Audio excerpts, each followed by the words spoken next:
Welcome back to John's Films. Edward Hitton let me have some pretty good feedback on the last video. He said the color grading mechanism or structure that I took was subpar, and I appreciated it because it gave me something to go look into. So, checked into it, found some books, found some classes, and now I'm recreating a look called the Bleach Bypass look. To create the Bleach Bypass look, I'm going to use this footage I shot on a DJI Osmo action camera. So you gotta know, it doesn't have the most data in the world for me to work with, but it's going to provide a good, solid frame that I can use to be able to work in both mids and darks as I add more contrast or retain some of the silver highlighting that I want to show to match the look. To get started, I'm going to prep my original frame. The colors are pretty well balanced here, and I can see that as I jump over to my parade waveform, but I've got too much contrast throughout the image. So I'll take my contrast and drop it down maybe 20%. There we go. I've desaturated everything on purpose.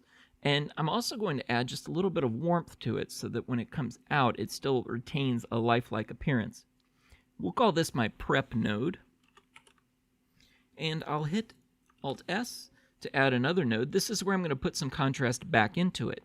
Now, why did I take contrast out if I want to just put it right back in? Well, I'm going to selectively add the contrast into different areas of the footage, namely the lift and the gain. So I pull the lift down pretty hard, pull the gain up a touch, and this really separates the contrast while leaving the midtones to their own normal, natural distribution. Next up, I'm going to select my midtones so that I can give them a bit more life compared to a lot of the darks and the highs, which, if you really think about it, shadows are not as saturated as some of the middle grounds, and neither are the bright white glares.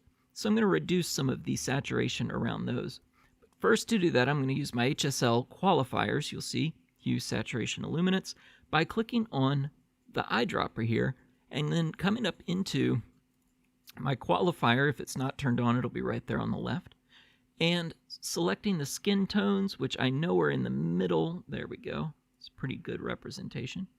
And I'm going to right-click in my node tree to add a node and add an outside node. You can see that this adding an outside node adds the exact opposite selection qualifier, and now I know I can color treat the entire image separated into my midtones and into everything else, the highs and the lows. Now, I'm going to take the midtones and I'm going to add some saturation into them. Maybe a touch of warmth in the gain, just the edge of them there. And then we're going to come back over here and we're going to desaturate everything that we've got. Pretty good, so that it really is looking washed out, but you can still identify the colors. Note label, this will be the mids, and this will be the low and high. So let's take a look at what this is looking like now. Looks a little flushed up here, so I'm not sure I'm a fan of the skin tones that we've got going on here. Let's see what it looks like. I do like how he's got separation off the back, but he's looking pretty orangey. So what we can do is dial back that saturation a touch, or we can adjust the tone of it. I'm going to pull back that saturation just a touch. Go. And pull the tone of the gain back down a touch. Let's see what we got. So that looks a little bit better and really mirrors a lot of that. Still got the silvers, but still retains.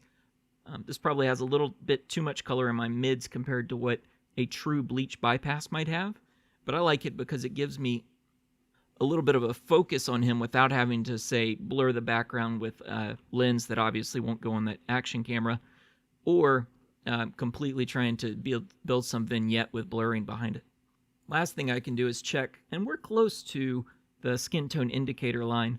I'm going to take those mids and just tweak them oh so slightly so that I can maybe get a little bit more natural look against the background still being washed out. Alright, so that's going to be my Bleach Bypass look. It's one of the first looks that I'm trying to recreate as I'm going through and learning how to color grade and appropriately separate my nodes. You can see here we are on the right with the final look intact, and here we are on the left with the original footage.